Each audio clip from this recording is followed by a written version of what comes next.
Hi, everyone, and welcome back to my Zero Carb Life.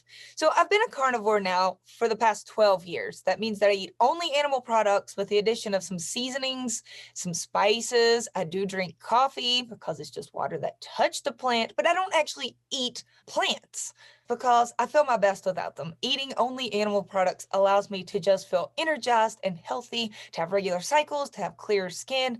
It allowed me to lose weight and to just feel good. And throughout these past 12 years in the community, I have heard the phrase leptin resistance start to be used more and more. And I've listened and I've read, but I hadn't really taken time to get it.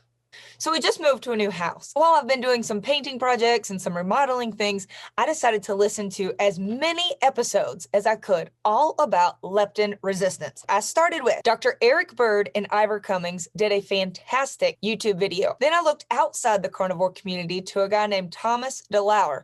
And while I don't support everything he said in there, like eat more fiber, despite that fiber makes many of us feel horrible, other than that, a lot of what he said was in agreement with what Dr. Eric Bird and Ivor Cummings said. Dr. Eric Westman had some great videos. Sim Land, who I'd never even heard of before. Dr. Becky Gillespie. Again, some of these folks are completely unrelated to keto carnivore. One of the videos by Sim Land also had 14 studies linked below, all about leptin and leptin resistance. So after I read through a lot of these studies and listened to a lot of videos, I decided to just put together this video of the general consensus and my biggest takeaways from what I studied. All right, so let's start from the basics. What is leptin? It's a hormone that is stored in our fat. So if you have more fat cells and more body fat, you should create more leptin. The issue is not that we don't have leptin. We have leptin. The issue is that our brain has receptors to pick up on the leptin that is being released, and it's not being perceived by many people's brains, and that is called leptin resistant. Our brain and our body is resistant to pick up on the leptin that is being stored by our fat cells. The way this should work, and the way it works in animals who easily maintain their body fat when eating a proper diet, is this.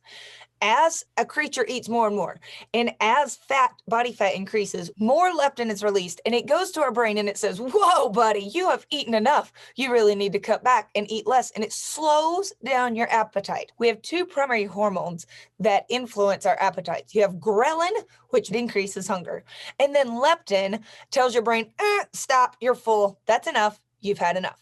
So ghrelin can be your friend. It lets you know to eat when you need it. And leptin is definitely our friend because it lets you know to stop. But what happens if your brain stops hearing the signal to stop? My grandfather was known for having the biggest appetite around. He was infamous in his county for being able to eat and eat and eat. And then at the end, if you were to offer him dessert, he'd eat some more.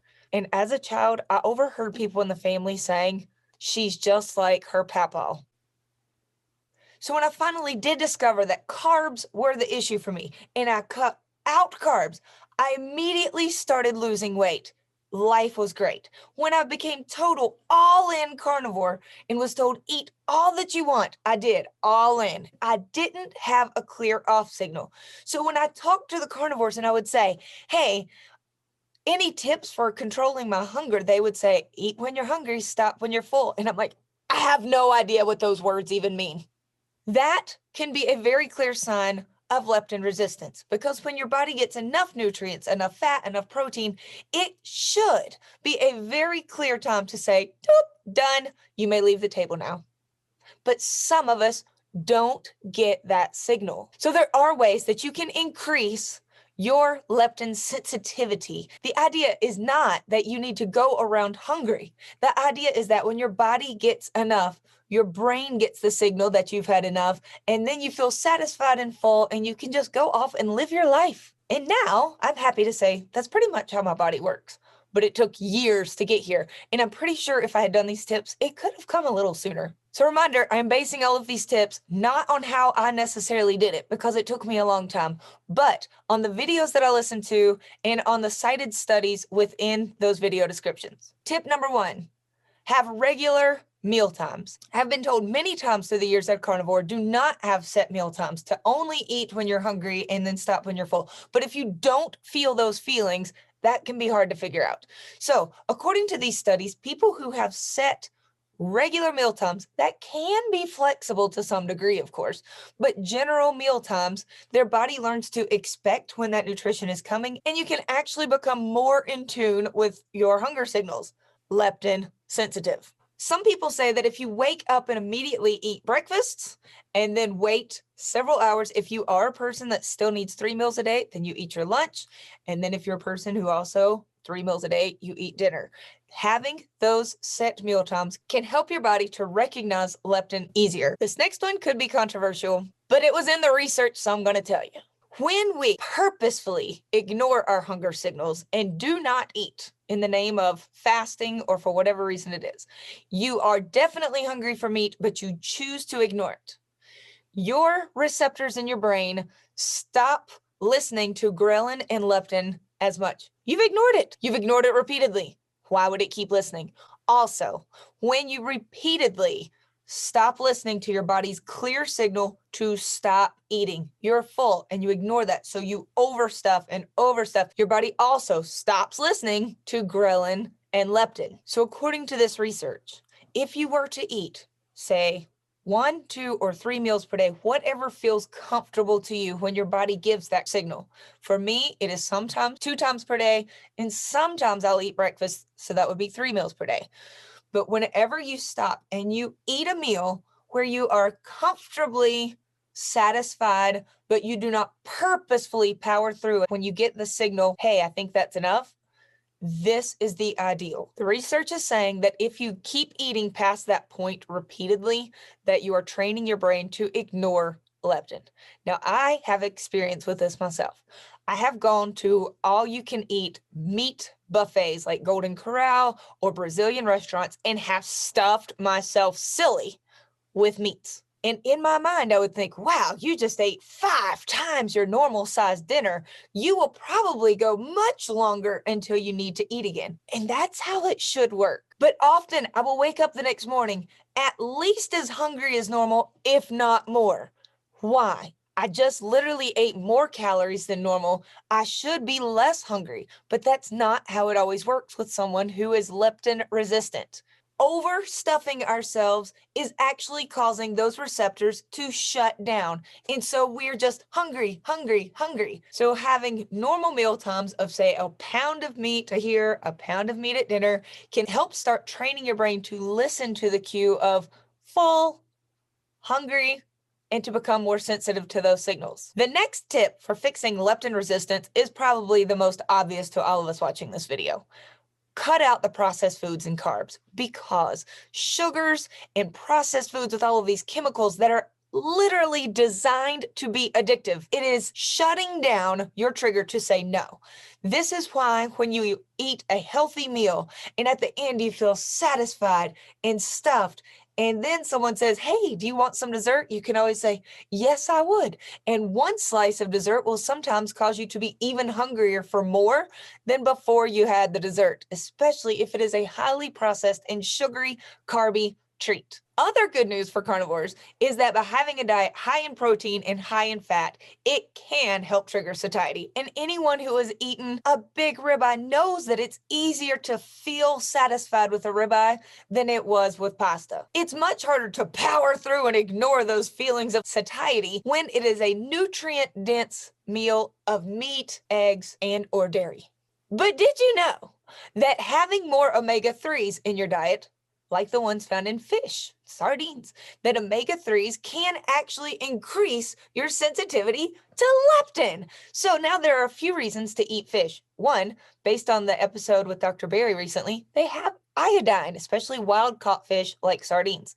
Secondly, fish can help lower your triglycerides, and studies show that the higher your triglycerides, the less likely you are to be sensitive to the leptin. So you want low triglycerides. By cutting out the carbs and eating some fish, you can have very low triglycerides and hopefully increase your sensitivity to leptin. Also, eating beef and fish, they both contain zinc, and having zinc in your diet can also increase your leptin sensitivity. Let's talk about exercise.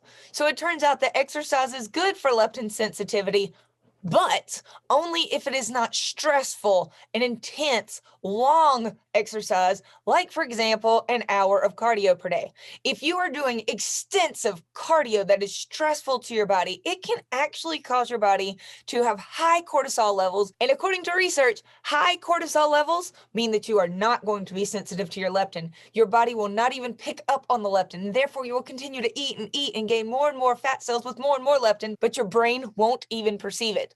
So while steady and consistent exercise is good, things like resistance training and taking walks, these are good. They are consistent. They are not stressful. They're not going to shoot your cortisol high.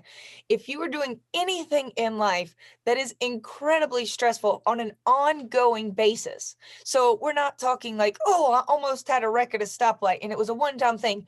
We're talking, my job is so intense that on a daily basis, my stomach is tore up, my brain is tore up, I'm just a wreck because stress is killing me, then yes, you're probably not going to know when you're full. Also, you probably have even bigger health concerns than that. Stress is a killer. Also, it's really hard to do anything about it. I get that. But there are ways to deal with stress. Some of those things could be taking time to clear your head, to take a walk, to get sunshine, and my next tip, get sleep. No one wants to hear this because we all want to stay up late at night, hanging out with our spouses and playing on our phones. I know, me too.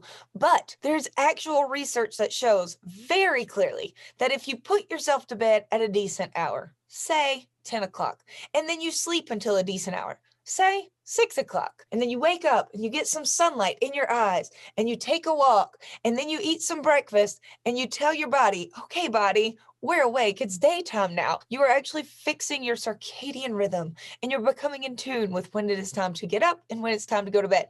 And doing those things can actually fix your hunger cues and allow your brain to pick up on this leptin that's already there. And even though we know that sleep is important and that it actually does correlate with weight gain and weight loss, it can still be really hard to turn off a device and just go to sleep.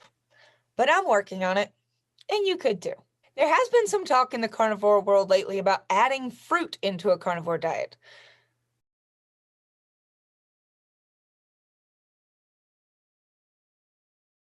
I choose to not do this because I am a recovered carb addict, and anything sweet is almost certain to reawaken the reward center of my brain, the limbic system, which is what Dr. Joan Iflin calls the lizard brain. So I avoid all sweet taste completely so that I can keep that addicted lizard comatose.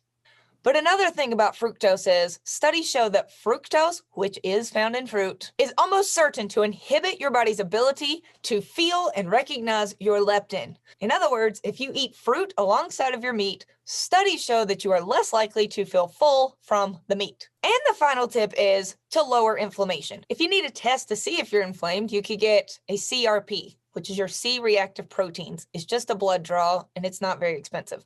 But signs of inflammation would be like you're aching, you're in pain, you're puffy, swelling, redness. It could show up as arthritis, psoriasis, or even things like Crohn's disease. And the more inflamed your body is, the less likely you are to recognize your own leptin. So how can we lower inflammation? Again, get out the processed foods, cut out the seed oils, get some sunshine, eat a lot of good fatty meat, lower your stress. All of these things are going to cause you to be a less inflamed human. So if you've been trying your absolute darndest to cut back on calories, or even if you're already doing a low carb diet, but you just feel like you're starving all the time and you can't figure out why can't I lose weight?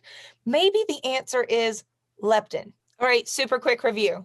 If you want to increase your leptin sensitivity so that you can actually pick up on this hormone that is inside of your fat cells, things that you can do are to have regularly scheduled meal times, to not snack all day between the meal times, to just keep your eating to the meal times. Some people would call this intermittent fasting. You could also just call it not snacking. Try to remove any stressors in your life that you possibly can, or find ways to deal with the stress. Avoid purposefully overeating, including when you visit places like Golden Corral and you just want to get your money's worth.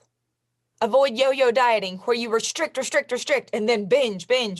Those behaviors train your brain to ignore your own ghrelin and your own leptin. Cut out the junk food, the processed foods, the carbs, the sugars, the fructose, all of the foods that are going to train your brain to ignore your body's signals. Lower your triglycerides by eating fish and avoiding carbohydrates. Eat plenty of nutrient-dense foods, especially foods that contain lots of protein and fat. Get plenty of omega-3s, and I choose to get mine from wild-caught fish. Eat beef, lamb, and fish if you want some extra zinc. Go to bed at a reasonable hour, and when you do wake up, after hopefully getting a good night's sleep, you can get sunshine in your eyes, take a walk, get some food in your belly to let your body know it is time to wake up and fix your circadian rhythm. Consistently do exercises that can help calm your body and actually make you feel better instead of more and more stressed. And then lower your inflammation by avoiding seed oils, carbs, and processed foods. And if none of those things have helped you to become more in tune with your own hunger signals and your leptin, and you've tried them all, well, then that's a real bummer. But you can tell me in the comments below. And if you have found anything else that really does help, you can also post that in the comments below. For me, just eating a nutrient-dense diet that was full of animal products and free from sugars and processed carbohydrates, it took years, but it really has eventually allowed me to feel true hunger and to feel true satiety and to eat when I'm hungry and stop when I'm full. And that has been a real game changer for me. Okay, I'm gonna go paint something now. Talk to you later. Bye.